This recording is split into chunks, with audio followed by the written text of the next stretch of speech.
Hello and welcome to News at 10 on Rajya Sabha TV. Let us begin with the headlines. Prime Minister Narendra Modi reviews work done by his ministers, says this will happen every 3 months now.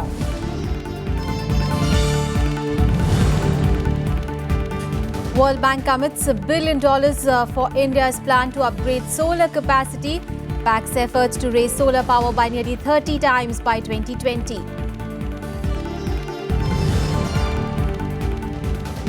Indian Air Force inducts first squadron of homegrown Tejas aircraft into the force. Squadron to be based in Bangalore for 2 years before shifting to Tamil Nadu. Brexit campaigner Michael Gove throws his hat in the ring to be Britain's next Prime Minister, hours after Boris Johnson says he won't run for the top post.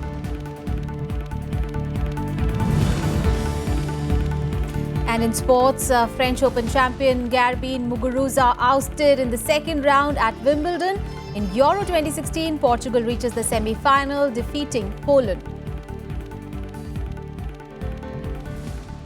Well, Prime Minister Narendra Modi held a marathon 5-hour meeting with his entire Council of Ministers on Thursday for a detailed performance assessment. Now, Prime Minister Modi reviewed the performance of various ministries in spending budgetary allocations and also implementing schemes in the last 2 years.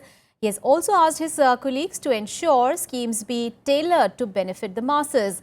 Now, the meeting comes ahead of a likely cabinet reshuffle that could see changes in key ministries. However, ministers who were present dismissed the talks of a cabinet reshuffle, and they said it was more like a business meeting. Now, indicating that some ministries were lagging behind, Prime Minister Modi said that they should work expeditiously and come up with out-of-box ideas. Prime Minister Modi suggested that schemes mentioned in the election manifesto should also be implemented in their true spirit so that the opposition does not get a chance to accuse the government of falling short on promises. Well, the World Bank has pledged $1 billion as support to India for its solar energy program. Well, it is the biggest ever solar loan by a global lender to any country. The deal was signed after a meeting between Prime Minister Narendra Modi and World Bank President Jim Yong Kim. Here are all the details. The World Bank is helping Indian plans to upgrade solar capacity by nearly 30 times to 100 gigawatts by 2020.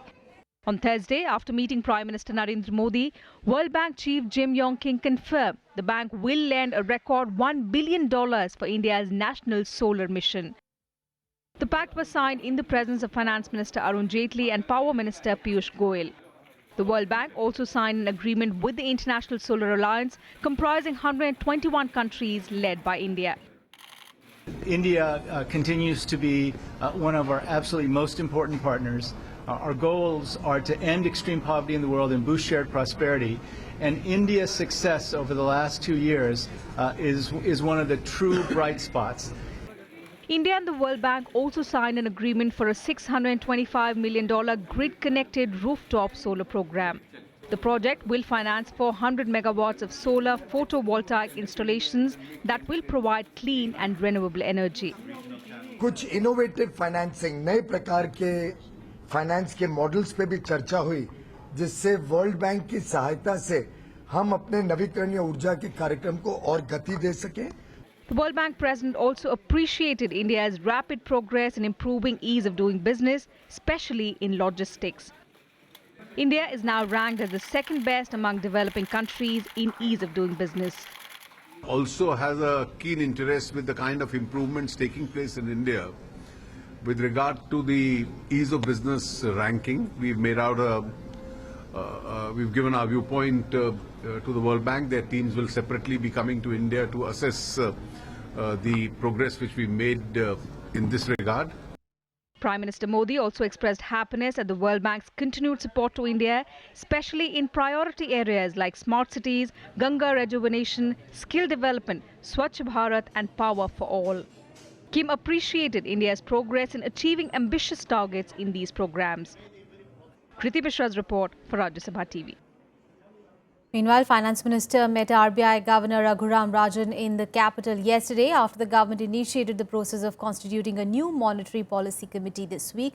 Here are the details. RBI Governor Raghuram Rajan met Finance Minister Arun Jaitley on Thursday to discuss an independent monetary policy committee. The 6-member committee that will decide lending rates will have 3 RBI officials and 3 government-nominated members. However, it's unclear if new interest rates will be announced in the August policy review meeting. I think we are putting out the structure of the MPC. Let's see how far it gets. Currently, the RBI governor has overriding powers to accept or reject the RBI panel recommendations on monetary policy. But the MPC will set interest rates by a majority with a casting vote for the governor. The committee is expected to bring value and transparency to monetary policy decisions. It will meet 4 times a year and publicize its decisions after every meeting. Bureau Report, Rajya Sabha TV. On to the other big story of the day, the program to induct the first squadron of the homegrown light combat aircraft Tejas into the Indian Air Force is underway in Bangalore right now. A state-run Hindustan Aeronautics Limited has handed over the first 2 Tejas aircrafts to the Indian Air Force. The 2 aircrafts will make up the Flying Daggers 45, the name of the first squadron of the LCA. The squadron will be based in Bangalore for the first 2 years before being moved to Sulur in Tamil Nadu. Now, Tejas will feature in the combat plan of the Indian Air Force next year and will be deployed in forward bases as well. Defence Minister Manohar Parrikar had said last month that the LCA squadron should be formed by July and the 2 MiG-21 squadrons be decommissioned next year. The LCA squadron will be the MiG's replacement, while all squadrons of Tejas will have 20 planes in total, including 4 in reserve. News from the national capital. And amid Office of Profit allegations against 21 AAP MLAs appointed as parliamentary secretaries by the Delhi government, now the Election Commission has sought details of their appointment from the Chief Secretary. The Election Commission wants to formulate its opinion ahead of giving the MLAs a personal hearing on 14th of July. Amid growing demands to disqualify 21 Aam Aadmi Party MLAs appointed as parliamentary secretaries by the Delhi government, the Election Commission has now sought details of the facilities provided to them and the nature of their work. In a letter to Delhi's Chief Secretary, the poll panel sought copies of the government orders creating these posts, copies of appointment letters and nature of duties assigned to them. It also wanted to know if the MLAs have been paid salaries, honorarium fees or service payments. The panel also asked for details about office space, support staff, residents, vehicles and drivers, if any, provided to these MLAs. The Commission will give its opinion before allowing personal hearings from the 14th of July. The Aam Aadmi Party, however, argues that other states have also made similar appointments. राज्यों में जो ये संसदीय सचिव और मुख्य संसदीय सचिव बनाए गए हैं, इनको कार की सुविधा, इनको बंगले की सुविधा, इनको तनख्वाह बढ़ा के दी जा रही है, पुलिस का एस्कॉर्ट दिया जा रहा है, मंत्री के बराबर दर्जा दिया जा रहा है। तो इतनी प्रकार की सुविधाएं लेके सीधे जो लोग ऑफिस ऑफ प्रॉफिट के तहत आते हैं, जिनके ऊपर राज्य सरकार करोड़ों रुपए पानी की तरह बहा रही है, जिसकी आरटीआई भी आ चुकी है, उनकी सदस्यता आप कैंसिल कीजिए, ऐसा अनुरोध हम लोगों ने इलेक्शन भारत के निर्वाचन आयोग में किया। The opposition, however, claims the posts of parliamentary secretaries are extrajudicial. आम आदमी पार्टी चाहती है ये प्रक्रिया लंबी हो, ज़्यादा से ज़्यादा समय मिल सके, क्योंकि उनको भी मालूम है कि ऑफिस ऑफ प्रॉफिट के दायरे में ये सब आते हैं और बच पाना बहुत मुश्किल है। तो इसलिए वो सिर्फ ज़्यादा से ज़्यादा टाइम मिल सके, इसलिए ये प्रयास है। और ये इलेक्शन कमीशन को मजबूर किया जा रहा है, पर्सनल हियरिंग मांगी जा रही है, जिससे ज़्यादा समय लगे। In March last year, Delhi Chief Minister Arvind Kejriwal appointed the 21 Aam Aadmi Party MLAs as parliamentary secretaries to assist ministers. It was only after allegations of Office of Profit surfaced that his government sought to get legal sanction with retrospective effect for the action. The Delhi Assembly passed the Delhi Members of Legislative Assembly Removal of Disqualification Act 1997 in June 2015, but President Pranab Mukherjee put it on hold. The Election Commission has now taken note of the President's stand. With Bureau Inputs, Anu Diwan's report for Rajya Sabha TV. On to other news. Well, the Income Tax Department has issued another set of clarifications to remove doubts about the ongoing Income Tax Declaration Scheme, or the IDS. Now, it said that if a taxpayer attempts to declare past undisclosed income in the current year, he or she will have to explain the source of income and also substantiate the manner of earning the said income. But in case of disclosure under the IDS, there is no need to explain the source of income. Now, clearing the most common query, IT department said that the information provided in the declaration shall not be shared with any other law enforcement agency. Plus, it will not be shared within the Income Tax Department as well for any investigation in respect of a valid declaration. Now, current declaration scheme allows people who have not paid full taxes in the past to come clean and reveal their undisclosed income as well as assets. The scheme opened on 1st of June for a 4-month period ending 30th of September. Well, the Supreme Court has clarified that the term third gender only refers to transgenders. It said people from the LGBT community did not come under this category. The court dismissed the petition on this and refused to modify its 2014 order that the centre had demanded. It also told the centre that lesbians, gays and bisexuals did not come under the purview of its 2014 order on transgenders. In April 2014, the court had given a landmark judgment to create a third gender status for transgenders. It also observed that transgenders were a socially and economically backward minority community who needed reservations just like the OBCs. Well, Pakistan has asked India to provide more proof to complete the 26/11 Mumbai attack trial in which LET operations commander Zakir Rehman Lakhvi and 6 others are accused. Pakistani Foreign Office spokesperson Nafees Zakaria told media persons in Islamabad that they had written to India's Foreign Secretary seeking more proof against the accused so that the trial can be completed at the earliest. He added that a response is still awaited from the Indian side. Pakistan arrested 7 Lashkar-e-Toiba-linked militants, including Zakir Rehman Lakhvi, for their role in the attack that killed 166 people. While Lakhvi was released on bail last year, the other accused are lodged in a jail in Rawalpindi. The case has been continuing in the country for more than 6 years now. This is really ridiculous stand of Pakistan, and it clearly shows that Pakistan don't want to take any actions against the perpetrators of terror attack. This is an eyewash to the whole world. We have already given much evidence to Pakistani authority. Above all, Pakistan Judicial Commission, who we had visited 2 years back, Mumbai, they have examined some of our witnesses, key witnesses. Besides that, we have examined the David Headley, who was one of the key conspirators behind the terror attack of 26 November. Why Pakistan is shy of examining David Headley? The Bombay incident took place more than 7.5 years ago. We had a terrorist caught red-handed who gave all the evidence. What do they want now? They want evidence from the dead bodies. In News at 10, we'll take a very short break. Up next, we have all the international and sports news. Stay tuned.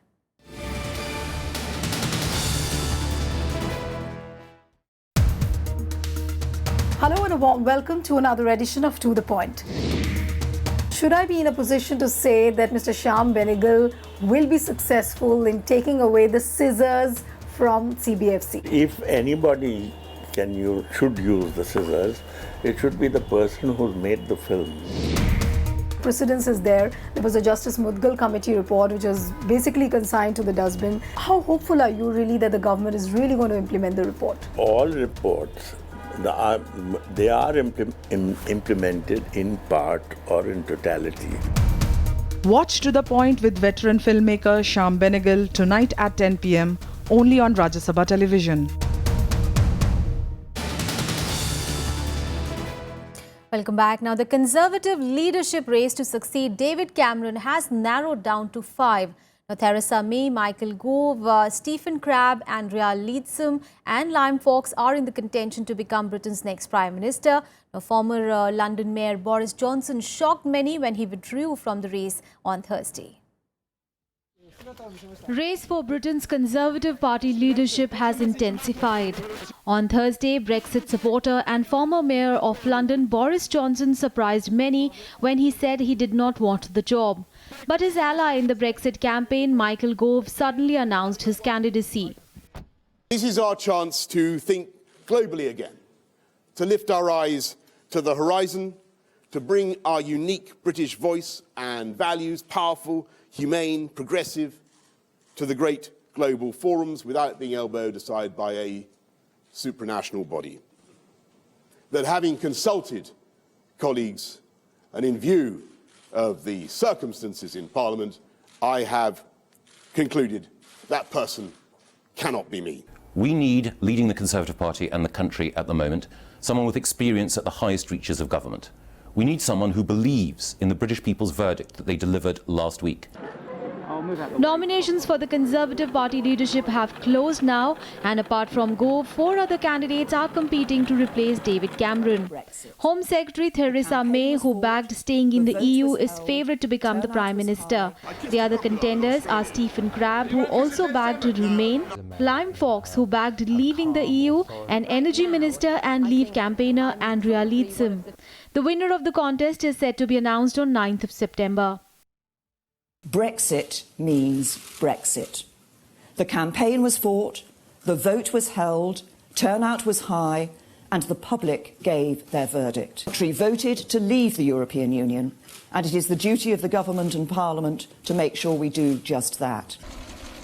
Meanwhile, the opposition Labour Party is also in turmoil, with leader Jeremy Corbyn facing a coup from his own MPs amid criticisms he campaigned poorly to keep Britain in the EU. Corbyn has weathered a mass of defections from his team and overwhelmingly lost a no-confidence vote by Labour MPs on Tuesday, but he is refusing to resign. He is expected to face a formal challenge from his MPs once a rival leadership candidate is chosen. Whatever now takes place in our party, politics should be conducted in a decent manner. When I stood for the leadership last summer, I called for a kinder, gentler politics. Sadly, I have to report that is still work in progress. Meanwhile, EU continues to press the UK to invoke Article 50 to start the formal disentanglement proceedings. The IMF also warns that the uncertainty over Britain's looming departure will dampen near-term economic growth for the UK and the rest of Europe and affect output globally. Bureau Report, Rajya Sabha TV. Well, on to news from Afghanistan. At least 40 people were killed and nearly 60 injured when 2 suicide bombs targeted 5 Afghan police buses in Kabul on Thursday. The attack occurred at around midday in Kale Haider Khan, an area on the western outskirts of Kabul. The buses were reportedly carrying about 200 cadets and new graduates from a police training center in the neighboring province to central Kabul. 1 bus was destroyed and 4 buses and several civilian vehicles were also damaged in the attack. Now, the Taliban has claimed responsibility for the attack. Afghan President Mohammad Ashraf Ghani strongly condemned the incident and has ordered a thorough investigation into the case. یک انفجار صورت گرفت، انفجار بسیار کوچک بود، یک انفجار بود کم، اما یک 10 دقیقه یک چند ثانیه که گذشت، یک 5-6 ثانیه گذشت که دیگه انفجار شد. از اونجا برآمدیم از خانه که به دست یک پلیسای برادر ما به دست یک این طرفا 4 طرف میدوه.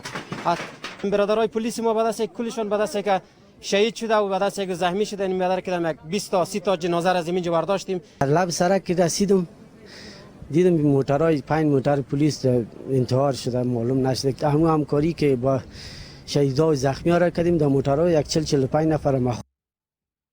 Well, a series of American airstrikes killed at least 250 Islamic State fighters driving in a convoy outside Fallujah on Wednesday. The strikes come after the triple suicide bombing at Istanbul's Ataturk airport that killed at least 43 people, where Islamic State is considered the prime suspect. Bombs detonating over the city of Fallujah. The deadly strikes killed at least 250 suspected Islamic State fighters on Wednesday. 40 vehicles were destroyed in the attacks by US-led coalition aircraft. The strikes were the latest setback suffered by the terrorists in their self-proclaimed caliphate of Iraq and Syria. لحد الصباح دمرنا أكثر من 138 عجلة بما فيها وقتل ما فيها وتركوا جثثهم وقسم جرحاهم أخذوهم معهم. هذه العملية في الحقيقة هي كسر ظهر.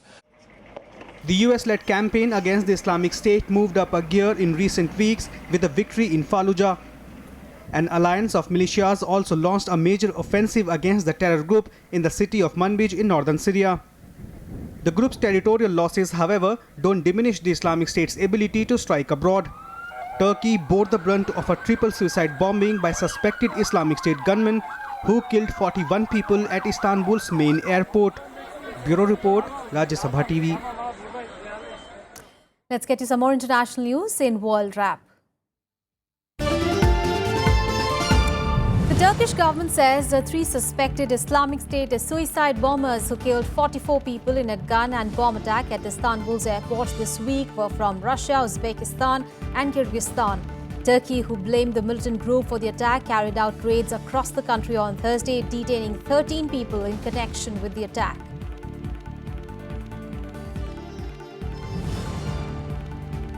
Russian President Vladimir Putin on Thursday said that his country is ready to protect itself in a world that is getting more unstable and unpredictable, warning that potential for conflicts is multiplying and engulfing new regions worldwide. Putin said that actions are far beyond one region and it is difficult to predict where the new major attacks can be expected. The U.S. Navy has said that American sailors who were detained in January gave sensitive information on their captors while held at gunpoint by Iran's Islamic Revolutionary Guard Corps. According to the report, 10 crew members had revealed sensitive information such as phone and laptop passwords. The Pentagon on a Thursday ended its ban on openly transgender people serving in the U.S. military. This formally removes the risks to an estimated thousands of U.S. troops who have been kicked out of the armed forces due to their gender identity. The Defense Secretary Ash Carter said that within 90 days, the Pentagon would create a guidebook for commanders on rules regarding transgender service members and also a medical guidance for the doctors. Now on to some sporting action. After 2 days of weather interruptions, now day 4 was fairly clear with a brief spell of shower at the Wimbledon. The top seeds Andy Murray, Agnieszka Radwanska and Eugene Bouchard all eased into the third round with easy wins. But the big upset of the tournament was the ouster of world number 2 and current French Open champion Muguruza.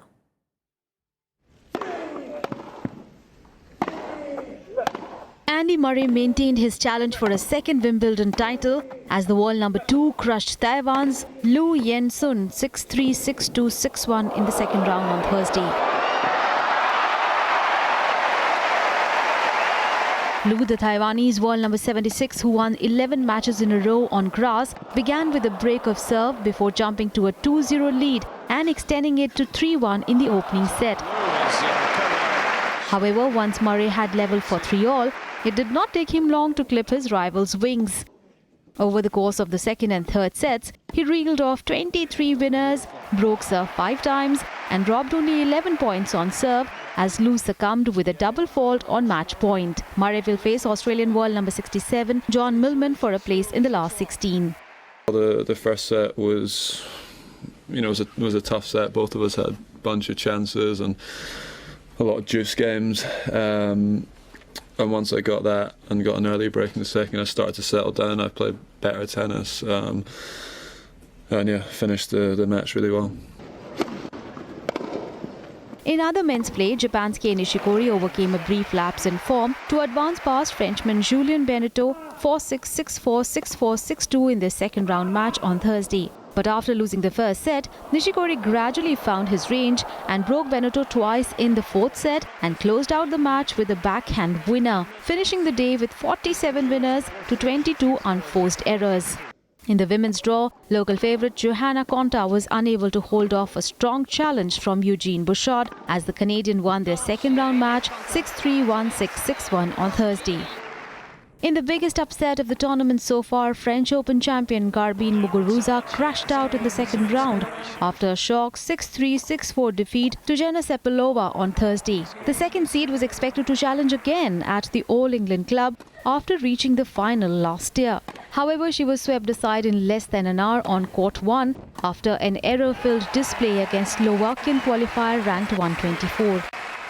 And today, during the match, and after the match, I'm like, it's a tough day today. I feel like empty a little bit and I start to be sick, but But I think it was a little bit of combination. I think she played great with no fear. She was trying a lot of stuff that was working, and my energy was not really there. I was trying, but didn't work at all. In the last match of the day, Agnieszka Radwanska survived a second-round upset bid from world number 103 Anna Konjuh.